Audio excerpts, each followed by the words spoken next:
바로 얼마 전인 무려 올해 2026년 1월부터 갑자기 그 실체와 이름이 거론되기 시작한 진짜 엄청나게 살벌한 미사일이 하나 있습니다. 그러니까 정말 깜찍하게도 우리 군이 지난 20년 동안이나 주변에 있는 러시아나 중국, 일본은 물론이고 심지어 그동안 미국에게까지 비밀로 해가며 몰래 개발해온 비밀 무기인데, 문제는 이게 러시아나 중국의 초음속 미사일보다도 더 성능이 뛰어나서 적 구축함은 물론 항공모함까지도 한 방에 박살낼 수 있는 무려 마하 3짜리 초음속 슈퍼 대함 미사일이 최근 갑자기 공개가 되어버린 것인데, 그래서 지금 그 미사일 때문에 우리 주변국들의 심기가, 그 중에서도 특히 중국의 심기가 지금 몹시 좋지 않은 상황입니다. 이 끝내주는 비밀 미사일의 정식 명칭은 바로 해성5입니다. 우리 구축함이나 잠수함에서 발사되는 해상 타격용 미사일인데, 시속 마 3 이상의 속도로 수면 위에 낮게 깔려 날아가 타격을 하기 때문에 전 세계 최고의 해군 탐지 기술을 가진 미 해군이 아니라 미군 할아버지가 온다고 해도 마 3 속도로 날아오는 우리 해성5를 탐지할 방법이 없고, 또 어찌어찌 뒤늦게 레이더가 그걸 탐지한다고 하더라도 이미 탐지 후 수십 초 후에는 미사일이 선체를 타격하게 되기 때문에 현재 기술로서는 사실상 방어가 불가능한 죽음의 미사일입니다. 우리나라는 정말 특이하게도 항상 다른 나라들과는 반대로 예전부터 자꾸 힘없고 싸움 못하는 것처럼 맨날 미사일 성능 낮춰서 발표하고, 탄약과 포탄 보유량도 다 알면서 우리는 그 정확한 보유량을 모른다며 숨기려고 하고, 또 잠수함이나 구축함 크기도 실제보다 최대한 작게 발표를 하고, 그리고 현무5처럼 뒤로는 미국도 부러워할 만한 신무기들을 잔뜩 개발해 놓고도 그걸 절대로 공개하지 않고 꽁꽁 숨겨두는 것이 우리나라 군이 가진 아주 유명한 특징들인데, 이 해성5 초음속 대함 미사일 역시 원래는 전혀 공개할 계획이 없다가 최근 깜짝, 그러니까 일종의 실수 아닌 실수로 강제 공개가 되어버린 그런 케이스입니다. 저 포함 그때 그걸 눈치챈 사람들이 사실 거의 없었지만, 원래 이 해성5가 최초로 공개가 된 것이 바로 작년 10월입니다. 우리 해군의 최신 잠수함인 장영실함 진수식 때, 그때 그 잠수함 앞에 아주 많은 종류의 어뢰들과 미사일들이 전시가 되어 있었는데, 그때 대부분의 무기들은 이렇게 앞에 친절하게 설명까지 제공되며 전시가 되어 있던 반면, 한쪽에는 아무런 설명조차 없는 매우 의심스러운 무기들이 도열해 있었습니다. 그중 여기 좌측에 있는 엄청나게 커다란 미사일이 바로 해성5 대함 미사일입니다. 이때도 언론들을 향해서는 물론이고 우리 군에서는 그 어떤 설명도 제공되지 않았습니다. 그냥 자기들끼리 조용히 자랑하고 있는 겁니다. 그런데 이 행사 이후 좀 내공이 있는 밀리터리아 매니아 분들이 저거 러시아의 야혼트와 비슷한데 저거 뭐지? 와 같은 글들이 올라오기 시작했고, 또 그즈음 이제 해외에서도 슬슬 우리의 이 해성5 미사일에 대한 정보가 언급되며 공개되기 시작하자, 이제 더 이상은 숨길 수 없다고 판단했는지 바로 올해 초인 2026년 1월부터 이제 슬슬 우리 군에서도 이 해성5의 존재에 대해서 인정을 하기 시작한 것입니다. 그리고 또 바로 작년 말 캐나다에서 우리나라 잠수함 계약하기 위해 실사단을 파견했을 때, 그때 우리 군에서 그 캐나다 관계자들에게 미리 얘기를 해주지 않고 현장에서 마치 깜짝 선물을 공개하듯 예고 없이 꺼낸 것이 또 바로 이 해성5 미사일입니다. 그러니까 우리 잠수함들은 이미 전세계 최강의 기술력과 전투력을 가지고 있는 1타급 무기이지만, 이제는 거기에 더해 우리는 그것보다 더 무서운 이런 초음속 대함 미사일을 가지고 있기 때문에 니네가 우리 잠수함 구입하면 이 최신식 대함 미사일도 같이 줄게 와 같은 식으로 세일즈를 하면서 그때 최초로 외부인에게 우리 해성5의 존재가 공개가 되었던 것입니다. 그리고 당연히 이 해성5의 존재 여부는 당시 캐나다 파견단에게 커다란 충격이었고, 그래서 그 방문 이후 원래는 그렇게 크게 가능성이 없었지만, 이후 캐나다는 한국 잠수함을 구입하는 쪽으로 빠르게 방향을 틀어 지금 최대한 이런저런 조건들을 서로 맞추며 어떻게 해서든 우리 잠수함을 구입하려고 노력하고 있는 것입니다. 아마 이번 60조 원짜리 캐나다 잠수함 계약이 결국 성사된다면, 그건 물론 우리 잠수함들의 성능이 워낙 좋아서이기도 하겠지만, 아마 우리 잠수함과 함께 사용할 수 있는 바로 이 무시무시한 해성5의 존재 때문이기도 할 겁니다. 참고로 우리 군이 이 해성5의 개발을 시작한 것이 무려 지난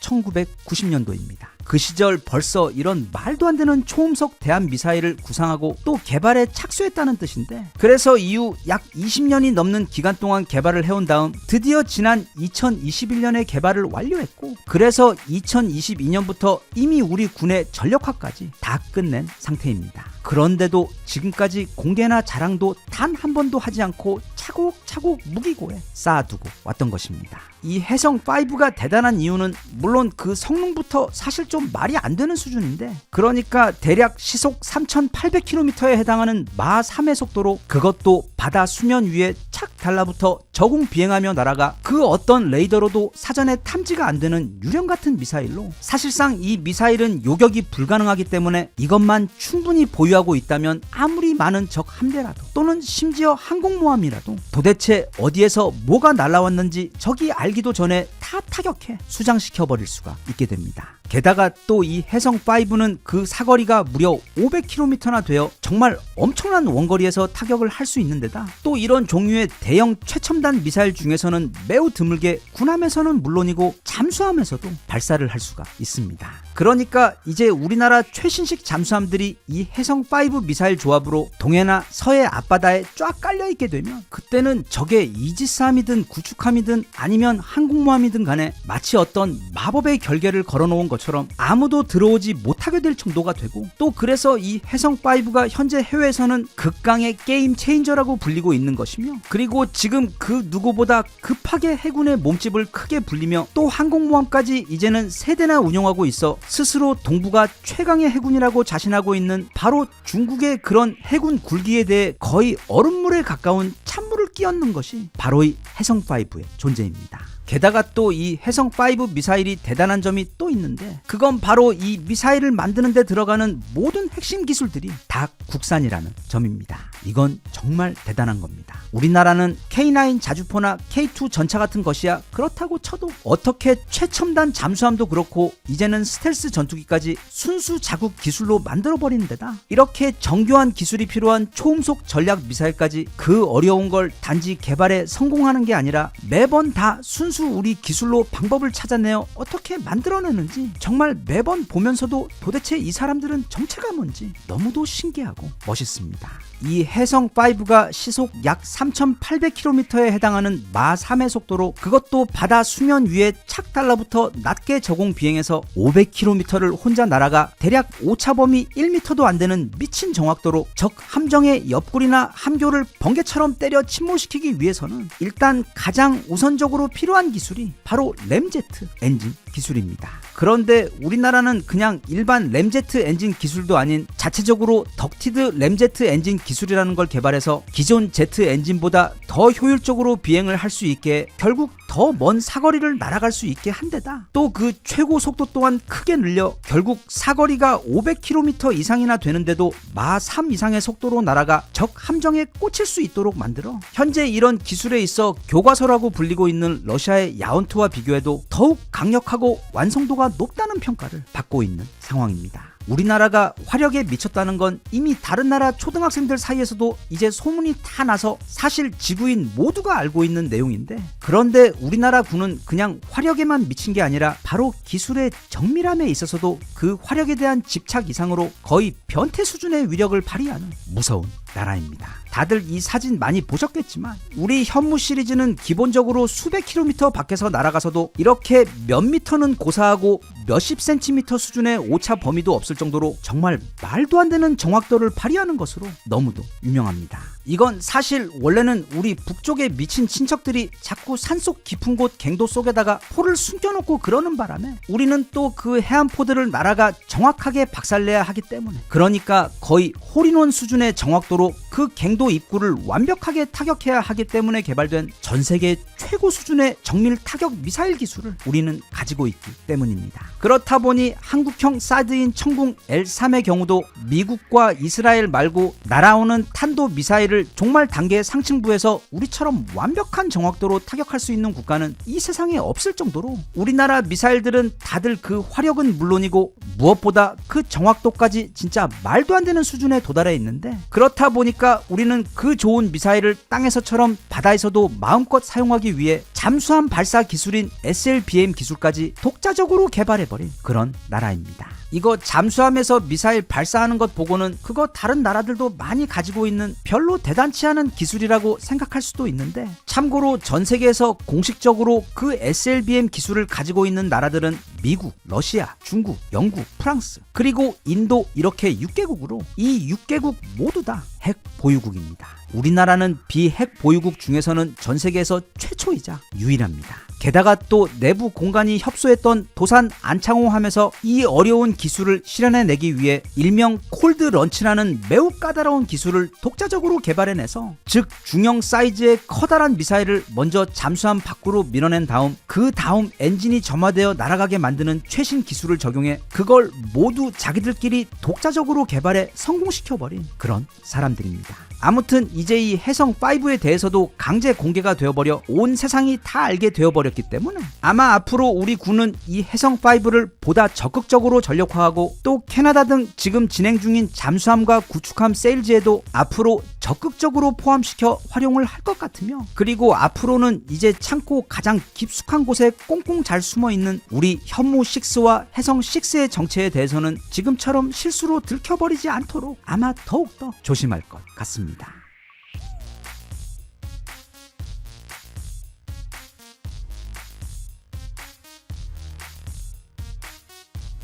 Even if you tried, you wouldn't understand it. Maybe something's missing inside of you.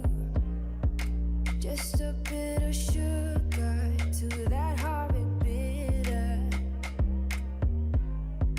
Maybe you taste different.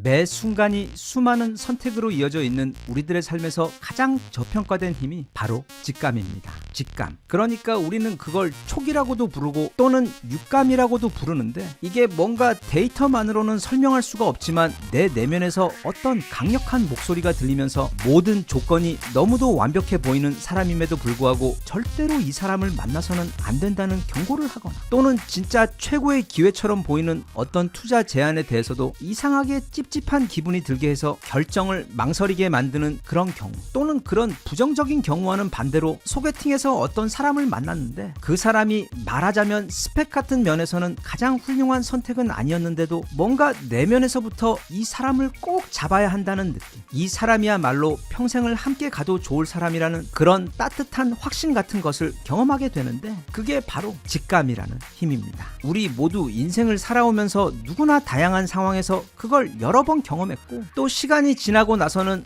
그때 내가 그 느낌을 무시하지 말았어야 했는데 와 같은 기억이 몇 번은 있을 정도로, 이게 과학적으로 어떻게 설명을 할 방법이 없어서 그렇지 결과적으로 보았을 때 그게 아무런 근거가 없는 느낌도, 또 결코 틀린 느낌도 아니었다는 걸 많은 사람들이 공감하듯, 이 직감은 우리가 살아가며 하는 많은 선택들, 예를 들면 결혼할 배우자를 선택하거나 직장을 선택하거나 아니면 어디에 투자를 할지에 대한 결정 등 우리 인생 속 수많은 선택의 그 과정에 있어 거의 항상 존재하며 매우 중요한 역할을 하고 있으며, 그래서 만약 우리가 이 능력을 좀 더 제대로 알고 더 적극적으로 활용할 수가 있게 되면 그건 우리가 삶에서 마주치는 그 수많은 중요한 선택의 길목에서 내게 더 유익하고 더 나은 결과를 보장하는 선택을 할 수 있도록 해줄 것이기 때문에 그 중요도와 실용성이 매우 높다고 할 수 있습니다. 그런데 앞서도 말했듯 이게 딱히 과학적으로 설명을 할 수 없어 그냥 미신이나 아무 쓸데없는 좀 유별난 기분 정도로만 치부되어 온 게 사실인데, 하버드의 경영대학원 교수였던 로라 후앙은 이 직감에 관한 부분을 끈질기게 파고들고 연구해서 직감이라는 힘을 우리가 인식하고 활용할 수 있는 방법을 찾아내 정리했습니다. 그리고 그런 연구 과정과 발견을 정리해서 직감의 힘이라는 한 권의 책으로 정리를 했는데, 그녀는 이 책을 쓰기까지 주로 전 세계 최고의 투자 전문가들과 성공한 경영인들 그리고 스포츠 스타들을 인터뷰해서 그들이 어떻게 자신의 직감을 더 확실하게 인식하고 또 그 힘을 활용해 자신의 분야에서 커다란 성공을 거두었는지 그 과정과 방법을 자세하게 설명해주고 있습니다. 이 책의 내용 가운데 우리 같은 보통 사람들에게 있어 가장 실용적이고 활용도가 높은 수준에 맞춰 일단 그 직감의 힘이란 무엇이고 그걸 어떻게 활용할 수 있는지에 대해 아주 간략하게 정리를 해보자면 다음과 같습니다. 첫째, 이 직감이라는 것은 영어로는 gut feeling이라고 부르는데 겉이 사람의 몸을 뜻하고 필링은 기분이기 때문에 즉 우리말로는 육감에 해당되는 단어입니다. 다시 말하면 머리가 아닌 몸으로 또 데이터뿐만이 아닌 그 데이터만으로는 알 수 없는 어떤 신비한 영역의 정보를 우리의 몸이 감지해서 그 위험에 대해 또는 기회에 대해 몸이 우리에게 말해주는 현상을 말합니다.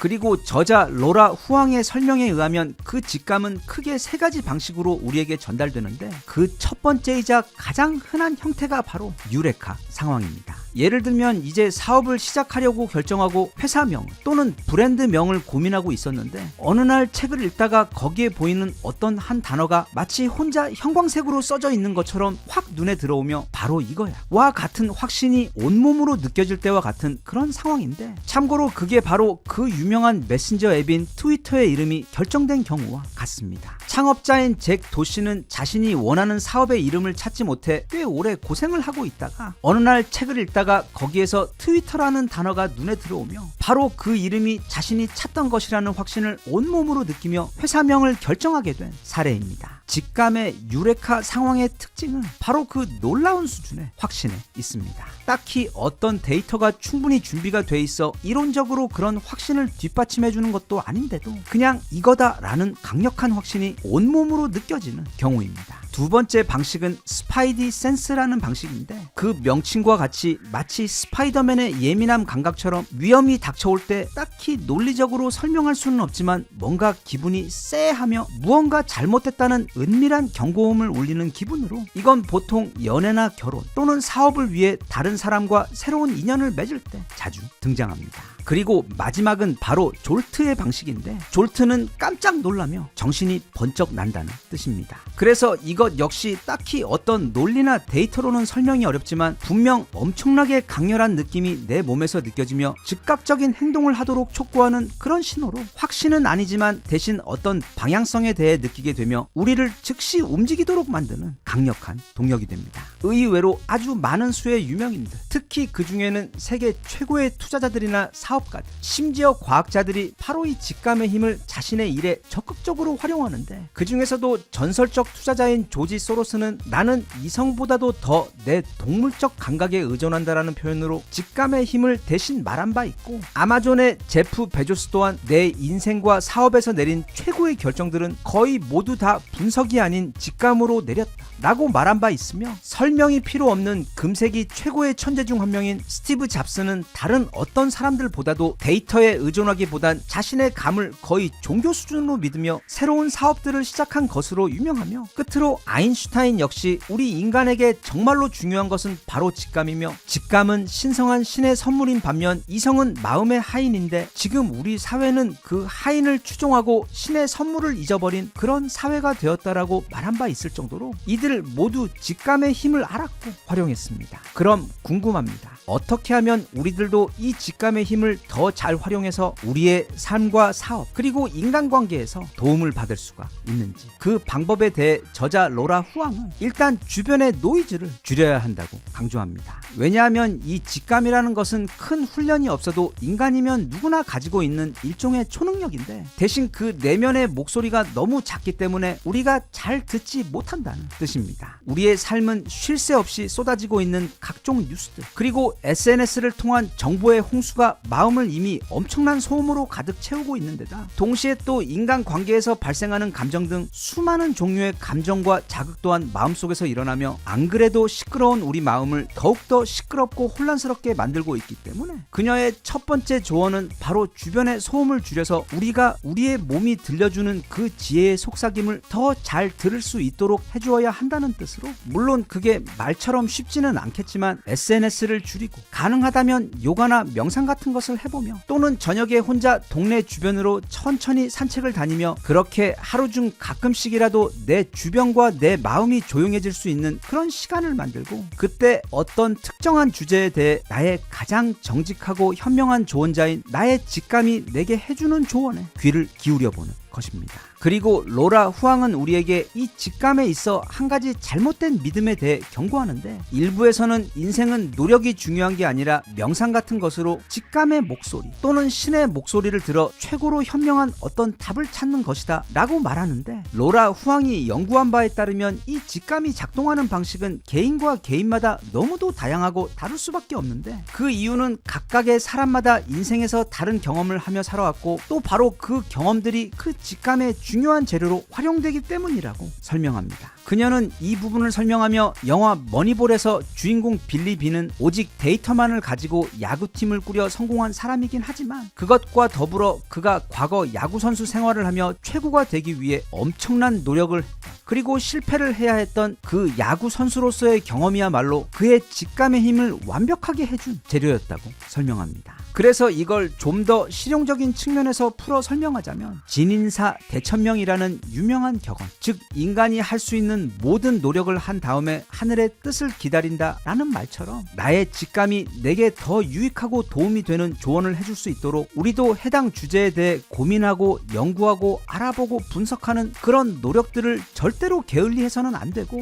대신 그렇게 노력을 한 후에는 그저 그 데이터들로만 어떤 중요한 결정을 내리려고 할 게 아니라 앞서 말한 그게 명상이든 산책이든 아니면 아무도 없는 새벽 목욕탕 사우나실에 혼자 조용히 앉아서 그 주제 또는 어려운 결정에 대해 지금 내 몸이 내게 어떤 신호를 보내고 있는지를 최대한 집중해서 느껴보려고 하는 것이 올바른 방법이자 가장 좋은 결과로 이어지는 직감의 활용법이라고 그녀는 강조합니다. 오늘 이 직감의 힘 이야기는 사실 좀 설명하기도 애매한 것에 더해 손에 잡힐 듯 딱 부러지게 다룰 수 있는 그런 주제가 아니라서 이걸 소개하는 것도 좀 어려움이 있지만 저자인 로라 후앙 역시 책을 통해 그런 어려움을 크게 호소하고 있는 매우 난해한 주제이긴 한데 그럼에도 불구하고 이 직감의 힘은 분명히 존재하며 또 전 세계 각 분야 크게 성공한 사람들 중 아주 많은 사람들이 그걸 알고 활용하고 있든 아니면 모르면서도 활용하고 있든 간에 그들의 성공과 인생의 중요한 선택의 길목에 있어 이 직감의 힘이 크게 작용하고 있기 때문에 이 인생을 살아가는 데 있어 우리는 혼자가 아니며 우리 안에는 우리가 그 존재를 잘 모르고 있는 너무도 지혜롭고 신비한 힘, 또 우리가 머리나 감각으로는 절대 미리 알 수 없는 미래의 위험들을 미리 감지할 수 있으며 반대로 우리에게 도움이 될 커다란 기회 역시 우리보다 먼저 감지해 그 모든 경고와 조언을 우리에게 알려주는 어떤 마법과도 같은 힘이 우리 안에 존재하고 또 항상 우리에게 속삭이고 있음을 알고 앞으로는 외부의 소음을 좀 줄이고 대신 우리의 귀를 좀 더 내면으로 향하게 하여 그 직감의 속삭임을 우리가 더 잘 듣고 따를 수 있도록 자신을 조금씩 훈련해보면 어떨까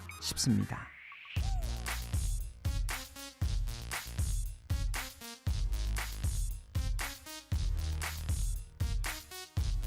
Even if you tried, you wouldn't understand it. Maybe something's missing inside of you.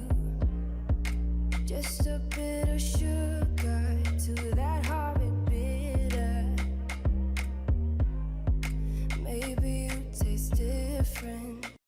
여기 오른쪽에 보이는 남자가 바로 시진핑의 아버지 시중신입니다. 그는 마오쩌둥이 중국을 통일하던 과정에서 오른팔로 활동했던 것은 물론이고 마오쩌둥의 목숨까지 살려준 적이 있는 목숨의 은인으로 마오쩌둥 초기 정권 때 최고로 높은 자리에까지 올라갔던 말하자면 1940년에서 50년대 시절 중국 권력의 최정점에 있던 사람이었습니다. 하지만 세상의 모든 독재자들이 그렇듯 어려운 시절을 동지들과 함께 이겨낸 이후 어느 정도 이제 자기 자리가 공고히 되자 마오쩌둥은 자신과 함께 정권을 세웠던 동지들을 하나 둘씩 숙청하기 시작했고 그 과정에서 이제 1962년이 되자 마오쩌둥은 시진핑의 아버지인 시중신을 자신을 음해하는 불순한 소설을 써서 퍼뜨린 사건의 뒷배경이라고 혼자 의심을 하고서는 진짜 어이없는 과정을 통해 갑자기 숙청해버렸습니다. 이 사건으로 인해 시중신은 하루아침에 중국 최고의 권력자이자 2인자의 자리에서 반동 분자로 몰려버리면서 이후 16년 동안 그 북한에 있는 노동 교화소와 비슷한 곳에 끌려가 짐승과 다를 바 없는 끔찍한 삶을 살며 고생을 했었는데, 이때 불과 15살이었던 시진핑 역시 반동 분자의 자식이라는 대역 죄인이 되어 원래 다니던 최고의 엘리트 학교에서 쫓겨난 것은 물론이고 베이징에서 아주 먼 시골 깡촌인 랑자어 지방의 수용소로 보내져서 거기서 동굴에서 살며 쥐와 곤충을 잡아먹으며 연명하는 끔찍한 삶을 보내며 아버지의 갑작스런 숙청에 대한 억울함과 굶주림, 그리고 죽음에 대한 공포 속에서 도망자의 삶을 살아야 했습니다. 하지만 어쨌든 그는 죽지 않고 그 힘든 시기를 살아냅니다. 그리고 그는 이대로 죽을 수는 없다고 결심하고 수단과 방법을 가리지 않고 방법을 찾아내 자신의 아버지처럼 권력의 사다리를 오르기로 결심하고 어려운 환경에서도 지독하게 공부를 이어간 끝에 무려 중국 칭화대에 입학하는 데 성공하고 또 졸업 후에는 중국 공산당에 입당 신청서를 냅니다. 하지만 반동 분자의 자식이라는 이유 때문에 무려 10번이나 입당 신청이 거절되지만 그는 포기하지 않고 계속해서 입당 신청을 한 끝에 결국 11번째 공산당에 입당하는 데 성공합니다.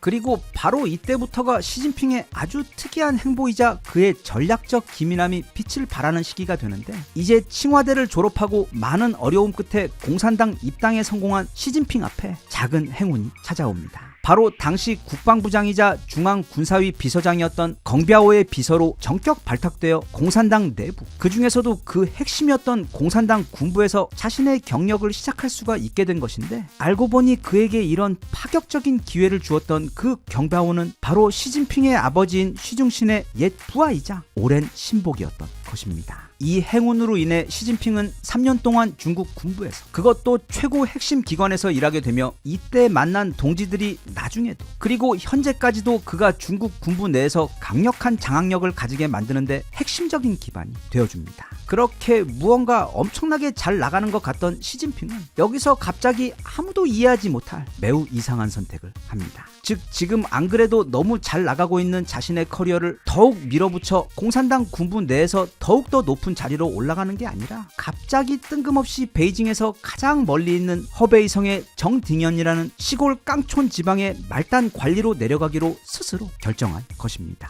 그리고 그는 이후 총 17년 동안 절대로 권력의 핵심인 베이징으로는 들어오지 않고 그렇게 허베이성, 푸젠성, 그리고 저장성 등 지방에서만 경력을 쌓으며 시간을 보내는데, 여기서 중요한 건 사실 그가 그 17년 동안 지방 관리로 지내며 행정과 정치 실력이 엄청나게 좋았다는 점입니다. 그래서 그는 베이징 권력의 핵심으로 들어가도 될 만큼의 충분한 실적은 물론이고 무엇보다 자신의 지역 사람들로부터 인민의 눈높이에서 함께 고생하며 언제나 소박하고 성실한, 그리고 실력과 인기가 상당하지만 권력에는 욕심이 없는 그런 모범적인 정치인으로 정평이 나면서 중국 지방 정치판에서 매우 성공적인 시기를 보냅니다. 하지만 앞서도 말했듯 그는 그 시기에 단 한 번도 베이징으로 올 생각을 하지 않았는데, 사실 그건 사람들이 생각하는 것처럼 그가 권력에 욕심이 없고 또는 인민들을 사랑해서 그들과 함께하기 위해 그랬던 것이 아니고 정말 치밀한 정치적 계산의 결과로 나온 행보였습니다. 그는 자신의 아버지가 권력 최고의 정점의 자리에서, 그것도 자신이 목숨까지 살려주었던 그 마오쩌둥에 의해서 진짜 마른 하늘의 날벼락처럼 하루아침에 숙청당해 시진핑 자신을 포함 가족 전체가 인생의 꼭대기에서 가장 끔찍한 바닥까지 추락했던 경험을 잊지 않았기 때문에 시진핑은 절대로 튀지 않고 적을 만들지 않는다. 그리고 아무리 오래 걸려도 발톱을 드러내지 않고 최적의 타이밍을 기다린다는 자신만의 철학을 세우고는 무려 17년이 넘는 기간 동안 변방에서 지내며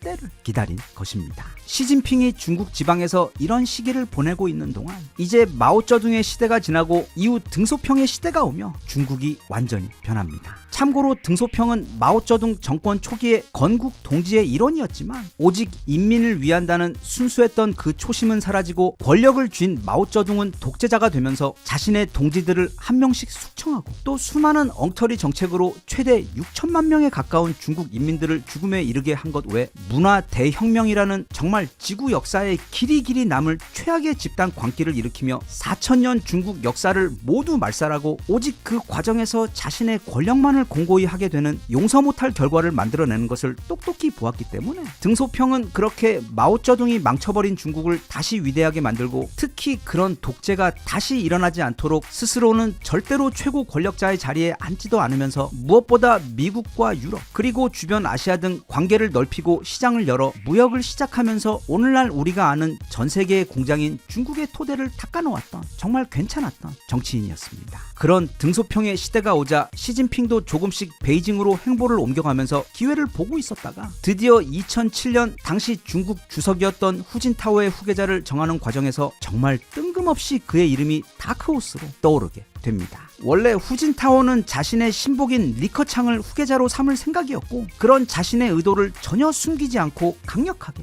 밀어붙였습니다. 하지만 세상 권력에는 언제나 두 개의 파 또는 라이벌이 있듯이 이때 후진타오의 이전 주석이었던 장쩌민의 상하이방 세력은 정말 아주 당연하게도 후진타오 세력의 후보자인 리커창이 주석으로 집권하는 것을 목숨을 다해 결사 반대하며 막아섰습니다. 그렇게 2007년 중국 정치계에서는 후진타오 측과 장쩌민의 상하이방 세력 사이 정말 한 채의 양보도 있을 수 없는 첨예한 대치가 이어졌는데 이때 그들은 아무리 싸워도 타협안이 나오지 않자 그럼 우리들 말고 제3자를 주석으로 세우자는 나름 합리적인 안을 내놓게 되고 그때 정말 어부지리로 주석에 임명된 것이 바로 시진핑으로 그는 권력의 어느 쪽에도 치우치지 않고 중국 권력 내 딱히 적도 없어 무해하며 성격이 온화하고 야망 같은 것도 없어 보여 무엇보다 다루기 쉬워 보였던 것이 가장 큰 이유였습니다. 즉 중국 내 계파 싸움 덕분에 뜬금없이 그리고 특히 그의 순하고 고집없는 성격 때문에 이후 주석 자리에 올라가도 다루기가 쉬울 것이라는 이유 때문에 어부지리로 주석 자리에 올라간 것이 바로 시진핑인데 이건 정말 엄청난 착각으로 그래서 바로 이때부터 시진핑의 숨겨두었던 날카로운 발톱들과 그의 진짜 모습이 드러나기 시작합니다. 시진핑은 주석 자리에 올라서자마자 이른바 부패와의 전쟁을 선포하며 갑자기 고위 중국 정치인들을 상대로 엄청난 수사를 지시합니다.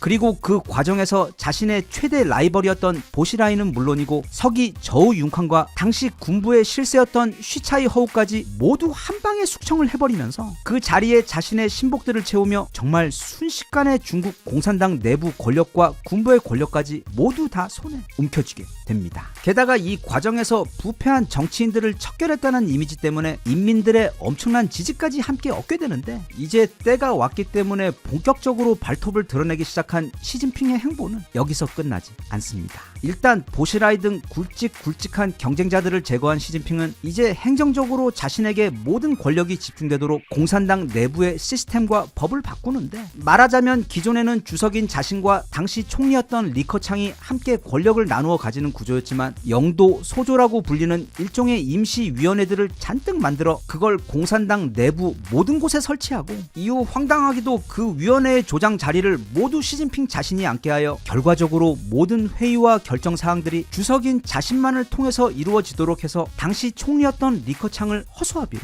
만들어 버렸습니다. 그리고 그는 당연히 중국 군부에 대해서도 그 효과가 만점이었던 반부패 수사를 벌여 수많은 장군들의 옷을 벗기고 핵심 인물들을 처형하며 그 자리에 대신 자신의 신복들을 앉히는 방법으로 군부를 장악한 데 더해 새로운 군사위원회를 만들고 또 주석 책임제라는 것을 강화하며 결과적으로 이 군부 또한 오직 시진핑 자신의 명령과 결정에 의해서만 움직일 수 있도록 하여 이후 쿠데타의 기미조차 불가능하도록 만들었습니다. 이렇게 정말 치밀하고도 완벽하게 자신의 권력을 다진 시진핑이었지만 최근 벌어지고 있는 장유샤 및 군벌들에 대한 갑작스런 숙청 역시 이전부터 이어져 오고 있는 공산당 내 숙청 작업의 잔불 처리가 아직 진행되고 있는 것입니다. 중국 주석의 임기가 5년이며 또 2번 이상 연임은 안 된다는 기존의 법이 발목을 잡았습니다. 이건 독재를 금지하기 위해 등소평이 만들어 놓은 일종의 안전장치였는데 시진핑은 2017년이 되어 이제 슬슬 자신의 임기가 막바지에 다가오자 국가 주석의 이 연임 초과를 금지한다는 조항을 헌법에서 삭제해버리고 또한 시진핑 신시대 중국 특생 사회주의 사상이라고 불리는 일종의 시진핑 사상을 만들어 그걸 헌법에 명기하며 이제 누구든 어떤 자신을 비판하거나 당을 부정하게 되면 그 자체가 헌법을 부정하는 반역죄가 되도록 만들었는데, 이건 사실 과거 시진핑이 그토록 미워했던 바로 그 마오쩌둥이 자신의 공산당 사상을 담은 이상한 빨간 책을 만들어서 그걸 중국 전역에 퍼져있던 무식한 농민들에게 마치 성경처럼 나누어 주어 그 빨간 책이 헌법보다도 위에 있는 세상을 만들어 중국 내 전체주의를 일으키고, 또 그 결과로 자신의 절대 권력을 유지했던 바로 그 오래된 똑같은 사상 독재 방법입니다. 그리고 시진핑은 이제 마지막 작업을 하게 되는데, 그게 바로 자신과 함께 시진핑의 시대를 열었던 기존의 핵심 신복들 가운데 충성심이 의심되거나 권력력이 있어 보이는 자들을 골라 대량으로 숙청하고 그 자리에 더욱더 충성심이 강한 새로운 신복들로 갈아치움으로써 드디어 2022년 정도가 되자 시진핑은 이제 공산당과 군부의 모든 핵심 인물들을 완벽하게 자기 사람들로 채우게 되었고, 또 현재의 라이벌은 물론 미래의 라이벌들조차 그 싹마저 모두 반부패 혐의로 숙청하거나 처형해버린 데다 나라 시스템 또한 시진핑 자신이 당, 행정, 군부 모든 것을 혼자 다 주인이 되어 좌지우지할 수 있게 만든 것에 더해 이제는 또 주석 연임 금지 제도까지 없애버려 영원히 독재를 할 수 있도록 해서 중국 내 권력을 정말 완벽하게 장악해 버렸습니다. 그리고 이제 모든 것이 완벽하게 자리를 잡자 그 활용 점정이자 일종의 기념으로 인민들에게 보여준 사건이 바로 지난 2022년 기존의 실세였던 후진타워를 20차 당 대회 폐막식에서 굴욕적으로 끌고 내려간 바로 그 장면으로, 이 사건은 시진핑이 중국 인민들은 물론이고 전 세계를 향해 이제 내가 모든 권력을 완벽하게 쥐었으며 그 누구도 내게 반기를 들 수 없게 되었다는 일종의 선언과도 같았던 엄청난 장면이었습니다. 그리고 여기에 더해 그는 자신이 이렇게 권력을 강화하는 과정에서 중국의 첨단 기술을 육성해 그 중에서도 특히 이제는 화장실에도 있을 것 같은 엄청난 숫자의 CCTV와 인공지능을 이용한 안면 인식 및 각종 대중 감시 장치 등 시진핑은 의외로 굉장히 꼼꼼하고 치밀하게 중국 권력의 안과 밖 그리고 인민들의 삶까지 모든 것을 정말 완벽하게 장악해버린 상황입니다. 이 영상은 요즘 들어서 많이 궁금해졌던 저쪽 중국의 권력 상황, 그리고 특히 이 시진핑이라는 인물에 대해서 트럼프나 기타 유명한 지도자들에 비해 우리가 아는 게 생각보다 별로 없다고 생각해서 꽤 오랫동안 흥미를 갖고 찾아보고 정리한 내용입니다. 한 국가의 지도자가 누구냐에 따라 해당 국가의 운명은 물론이고 그 주변 국가의 운명 또한 영향을 받게 됩니다. 그런 의미에서 중국과 가장 가까이에 있는 우리는 지피지기를 해야 하는데, 시진핑은 많이들 알고 있듯 그렇게 온화한 사람도 또는 곰돌이 푸의 이미지처럼 순하고 권력욕이 없는 그런 사람은 더더욱 아니며, 오히려 자신의 야망을 위해 17년이 넘도록 발톱을 숨길 줄도 알고 또 그보다 더 긴 세월을 타이밍을 기다릴 줄 아는 강한 무서운 인내심을 가진 사람인데 더해 일단 기회가 왔다 싶으면 과거 자신의 원수인 마오쩌둥이 한 것과 똑같은 행보를 걸으며 동지들을 숙청하고 법까지 바꾸어가며 권력을 장악하고 거기에 더해 인민들의 삶까지 물샐 틈 없는 감시를 통해 완벽하게 통제할 줄 아는 굉장히 치밀하고 무서운 사람입니다. 절대로 어설프고 만만한 그런 사람이 아닙니다. 그래서 우리도 그가 그런 인물임을 분명히 알고 절대로 지금 그가 부드러운 제스처를 취한다고 해서 안심하거나 또는 지금 딱히 눈에 보이는 위험 신호가 보이지 않는다고 중국의 권력 확장을 위한 그의 위험한 야망을 꿰뚫어보지 못하는 실수를 하지 말고, 언제든 중국을 넘어 이제 그 주변국과 세계를 향해 그가 지난 25년 동안 중국에서 해왔던 일들을 똑같이 할 수도 있다는 사실을 항시 명심하고 늘 그에 대해 그리고 중국의 다음 행보에 대해 철저한 대비를 해야만 할 것 같습니다.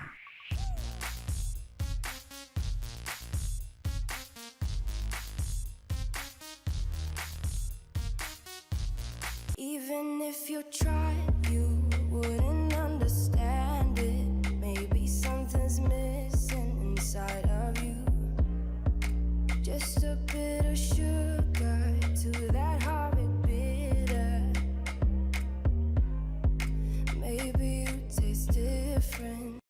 한국이 독일을 제쳤습니다. 물론 이게 축구였으면 좋겠지만 이번엔 경제입니다. 우리나라의 경제 체질을 보여주는 코스피는 지난해 동안 무려 76%, 그리고 올해 한 달 동안에도 23%나 오르며 지금 전 세계에서 가장 강력한 드라이브를 걸며 최고로 빠르게 오르고 있는 시장으로, 최근 발표된 블룸버그의 기사를 보면 한국 증시의 시총은 이제 3조 2,500억 달러로 3조 2,200억 달러인 독일 증시를 앞질러 버렸습니다. 와, 정말 거북이처럼 굉장히 오래 살다 보니까 이런 날도 보게 됩니다. 다들 기억하시겠지만 지난 약 몇 년 동안 전 세계 증시는 무서운 불기둥을 세우며 미국, 중국, 일본, 유럽 할 것 없이 엄청나게 올랐는데 그때 유독 우리만 거의 제자리에 있거나 증시가 떨어지며 그 축제에 함께하지 못했었는데 이제 특히 반도체 슈퍼 사이클의 도래와 인공지능과 로봇 시장의 폭발적인 성장 전망에 힘입어 이제 우리나라도 이제는 우리나라가 전 세계에서 가장 빠르고 강한 위력으로 지금 전례 없는 폭발적인 성장을 경험하고 있습니다. 그리고 그 중에서도 사실 이제는 우리가 일본의 무슨 산업이나 또는 일본의 군사력 아니면 일본의 그게 뭐든 이겼다는 소식이 나온들 거의 아무런 감흥도 관심도 없을 정도로 단순히 경제력이나 군사력뿐만 아니라 그냥 나라의 운 자체가 이제 일본은 관심 받기 되어버린 상황이지만 그리고 지금 그 나라 돌아가는 상태 보면 아마 앞으로도 그 격차는 엄청난 크기로 벌어질 것 같아 최근 혼자 조용히 아주 만족스럽게 느끼고 있지만 이 독일의 경우 그런 일본과는 다르게 아주 기본기부터 너무도 탄탄한 국가로 산업부터 방산 그리고 정치까지 모든 분야에서 마치 나라 전체를 포르쉐로 만든 것처럼 약점이 없는 완벽한 강대국인데 그런 대단한 독일을 이겼다는 건 정말 우리 국민들로서는 자부심을 가져도 되는 커다란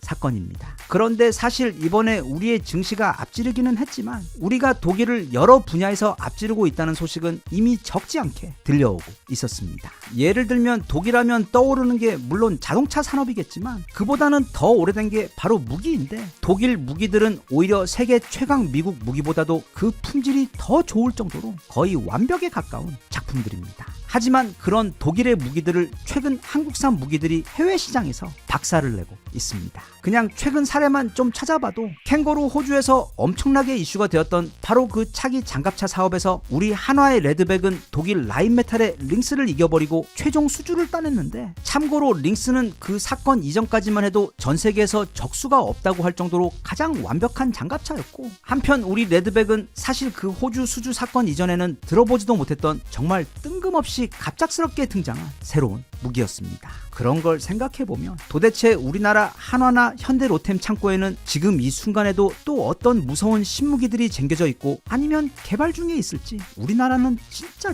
신기한 나라입니다. 그리고 독일의 안방인 유럽 루마니아에서 치러진 자주포 사업에서도 우리나라의 자랑이자 전 세계를 지키는 최고의 불바다 K9이 독일의 자랑인 판처 하우비체 2000을 누르고 수주를 따냈고 이제는 또 너무 지겹다고 얘기할 폴란드의 경우 자주포는 물론이고 그 이름도 쩌는 우리의 K2 흑표가 그것도 글로벌 방산 역사에서도 손에 꼽힐 만큼의 역대급 규모로 수출되었습니다. 그 외 간고등어 노르웨이 차기 전차 수주전에서도 보면 물론 결과적으로 보면 그때 독일이 치사하게 노르웨이에게 만약 너네가 우리 전차 구입해주면 대신 우리가 너네 가스를 많이 사주겠다고 가스라이팅을 하는 바람에 결국 모든 테스트에서 우리 K2가 압도적으로 우수했음에도 불구하고 간고등어는 결국 독일상 전차를 구입하고 아마 10년 후쯤에나 그걸 배송받게 된 상황인데 더해 그 외 이제 시야를 유럽을 넘어 중동이나 남미 그리고 동남아 쪽으로 돌려보면 지금 전 세계 시장에서 과거 전성기를 구가했던 독일 방산은 한국 무기들에게 엄청난 속도로 최근 밀리며 시장이 빠르게 쪼그라들고 있는 상황이며 앞으로 이런 상황은 더욱더 심해질 전망입니다. 게다가 산업계에서도 마찬가지입니다.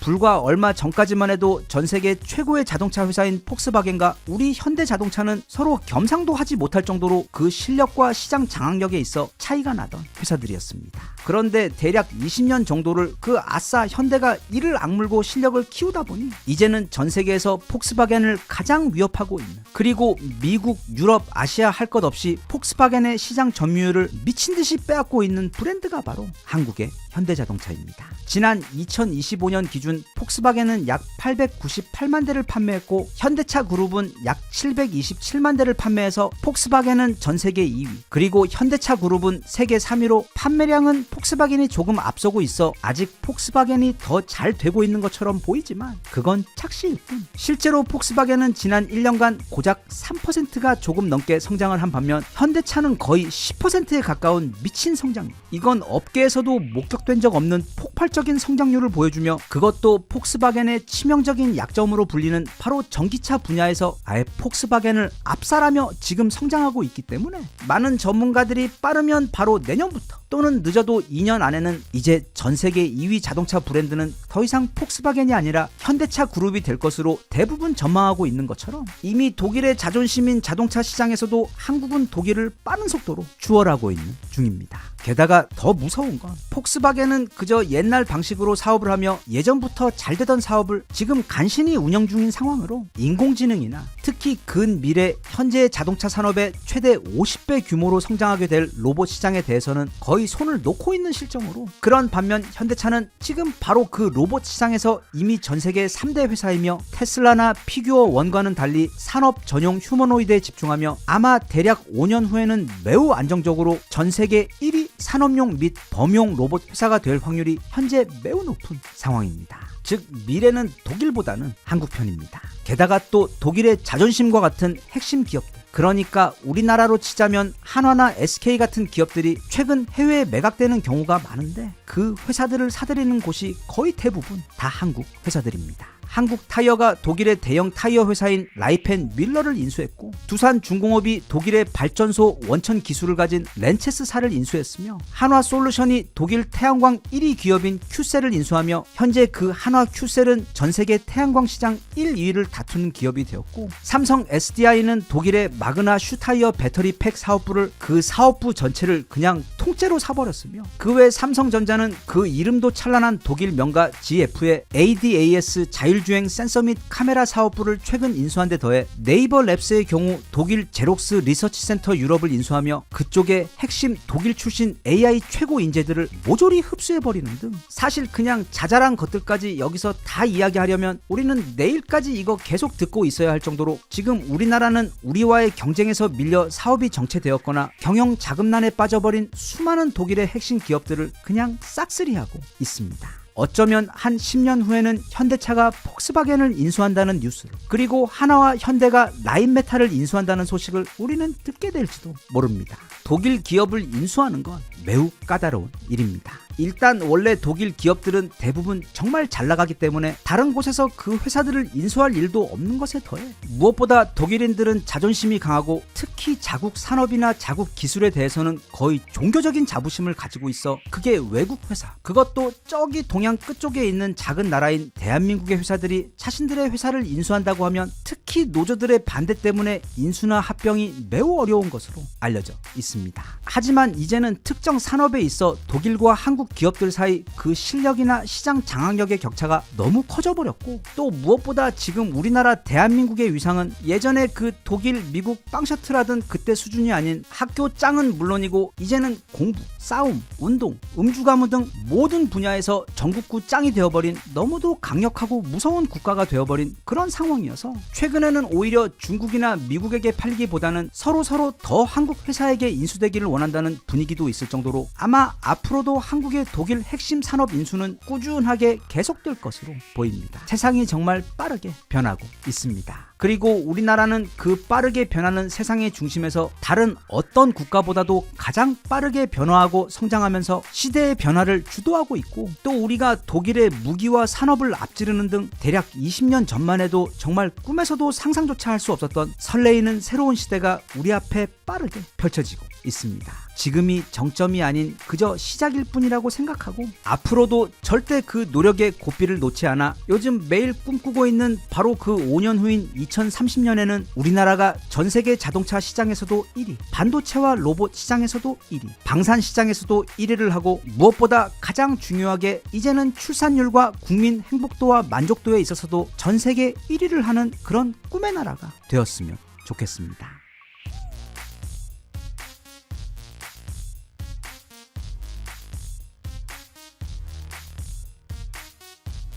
Even if you tried, you wouldn't understand it. Maybe something's missing inside of you.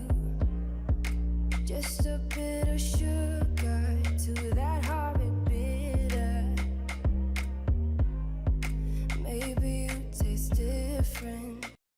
간고등어 노르웨이가 드디어 지난번에 잘못을 회개하고 우리 천무를 무려 총 사업비 2조 8천억 원에 달하는 엄청난 규모로 조금 전 막 구매 확정 버튼을 눌렀습니다. 이번 노르웨이 천무 구매 사건은 단지 우리가 또 한 번 무기를 대량으로 수출해서 기쁘다 정도의 뉴스가 아닌 지금 유럽에서 벌어지고 있는 방산과 무장 관련 엄청난 변화와 특히 유럽 중심부를 시작으로 이른바 코리안 벨트가 형성되고 있는 강력한 시대적 흐름을 보여주는 매우 중요한 사건입니다. 다들 알다시피 노르웨이는 지난번 우리에게 실망을 안겨주었습니다. 독일 레오파드 전차와 우리 K2 전차가 최종 후보로 올라와 1대1로 테스트를 진행했는데 그때 우리 K2 흑표가 모든 부문에서 레오파드에 앞섰음에도 불구하고 우리 탱크 사주면 우리는 너희 가스를 사주겠다는 독일의 강력한 가스라이팅을 이겨내지 못하고 결국 독일 전차를 수입하기로 결정한 후 이제 대략 10년 후에나 주문했던 전차를 배송받게 된 상황입니다. 그때 노르웨이도 내심 그놈의 가스 때문에 더 좋은 전차인 K2를 놓치게 된 것이 너무 속이 상하고 아쉬웠지만 이게 또 저 유럽 동네에서는 그 나토라고 불리는 그쪽 동네 서클의 관계가 굉장히 중요하기 때문에 어쩔 수가 없는 일이었습니다.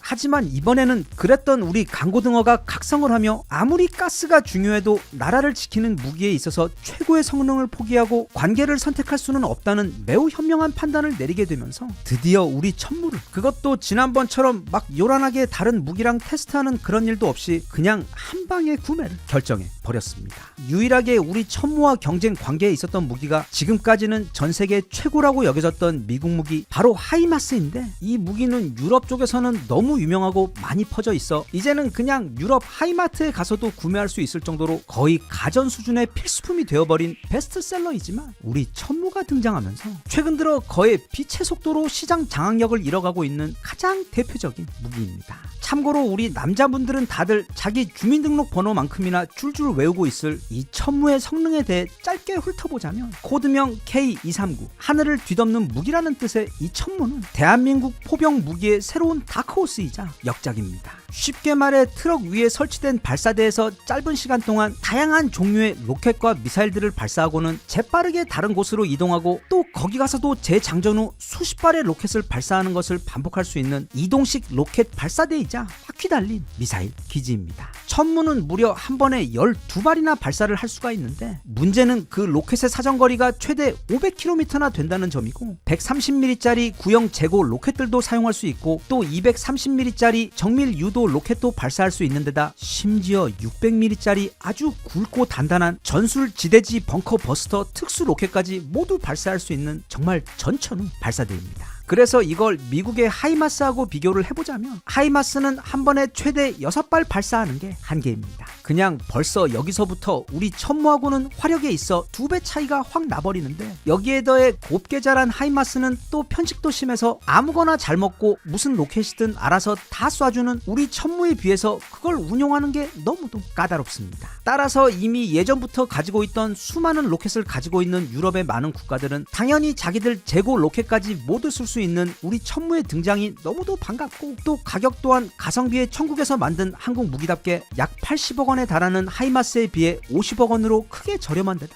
무엇보다 이 하이마스의 경우 이게 마치 넷플릭스를 구독하는 것처럼 그냥 무기를 구입해서 내가 원하는 대로 사용할 수 있는 게 아니라 GPS 코드 통제와 까다로운 블랙박스 정책에 더불어 심지어 고장이 나도 마음대로 뜯어서 정비할 권한조차 미국은 주지 않아. 이거 내가 무기를 싸우려고 산 건지 모시려고 산 건지 헷갈릴 정도로 너무도 까다로운 게 바로 미국의 하이마스입니다. 그에 반해 우리 천무는 고객님이 사셨으면 그걸 우리 쪽으로만 쏘지 않으면 그 무기는 이제부터 고객님 마음대로 원하시는 대로 사용하시면 되고 만약 사용하다가 고장이 나시면 직접 수리를 하실 수 있도록 우리 전문가들을 파견해 교육까지 시켜주는 것에 더해 아예 정비에 필요한 장비까지 모두 함께 세트로 제공해주는 것을 넘어 폴란드나 이집트처럼 아예 현지에다가 공장까지 차려줘서 이러니 그 어떤 국가도 한번 실수로 한국 무기를 구매했다가는 한국과 즉시 사랑에 빠지며 이후부터 절대로 헤어나오지 못한다는 그 무서운 사랑의 블랙홀에 빠지게 되면서 그 다음부터는 이제 다른 무기들도 모두 한국 무기만을 찾게 되는 것입니다.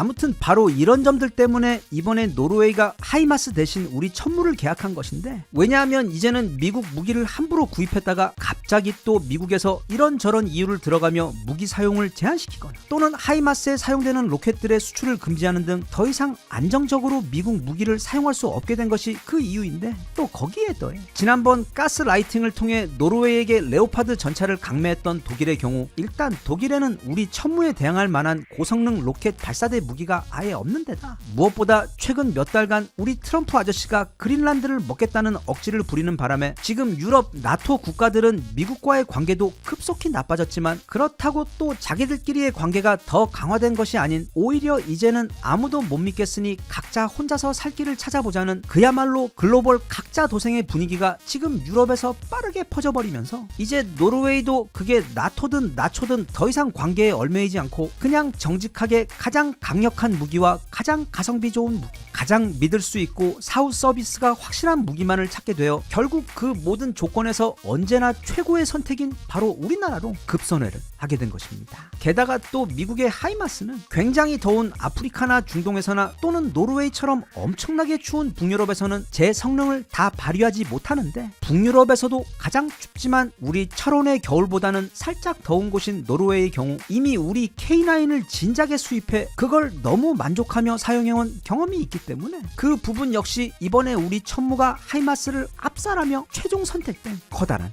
이유입니다. 그래서 우리나라의 방산청에 해당하는 노르웨이 국방물자청에서는 최근 인터뷰를 통해 대한민국의 천무는 노르웨이에게 필요한 모든 조건을 충족시킨 유일한 후보라는 발언을 통해 사실 이런저런 관계나 인맥 또는 뒷거래 등 그런 것들을 모두 걷어내고 오직 무기의 성능과 신뢰도만 두고 본다면 전 세계에서 우리 대한민국의 무기만큼 모든 조건을 다 완벽하게 충족시키는 국가는 없다는 저명한 사실을 확인해 준 바 있습니다. 끝으로 이번 노르웨이 천무 수출권으로 이제 유럽에서 어떤 눈에 띄는 커다란 변화가 보이기 시작하는데, 그게 바로 유럽 중심부를 걸쳐 커지고 있는 바로 한국 무기의 확장이 코리안 벨트입니다. 불과 10년 전만 하더라도 유럽은 그 나토의 벽에 막혀 우리나라 무기들이 뚫을 수가 없는 그들만의 세상이었는데, 폴란드의 초대형 수출이 성사되면서 커다란 점이 생겼고 이후 에스토니아, 루마니아, 핀란드 그리고 노르웨이 등 이제는 점점 더 그 점이 많아지면서 어떤 벨트가 형성이 되더니 그게 점차 더 굵어지면서 많은 점들로 연결되며 이른바 코리안 벨트라는 게 지금 유럽의 중심에 형성되고 있는 그런 상황입니다. 세상 이치가 그렇듯 점이 많아지면 그 점들이 서로 연결되게 되고 또 그러한 선들이 더 많아지고 서로 연결되다 보면 그게 또 커다란 면이 되듯이 이제 고작 시작일 뿐인 우리나라 무기들의 유럽 정복이 조만간 본격적으로 힘을 내게 되면 얼마 지나지 않아 유럽에서 가장 많이 팔리는 무기이자 또 유럽의 국가들이 자국을 무장하기 위해 가장 많이 운용하고 있는 무기들이 바로 우리나라 무기가 되는 날이 조만간 현실로 찾아올 것 같습니다. 과거의 실수를 빨리 회개하고 현명한 판단을 내린 이번 노르웨이의 천무 수입 결정을 크게 칭찬하며 오늘 저녁에는 마트에 가서 맛있고 몸에 좋은 노르웨이산 고등어 한 마리를 사다가 맛있게 구워 먹어야겠습니다.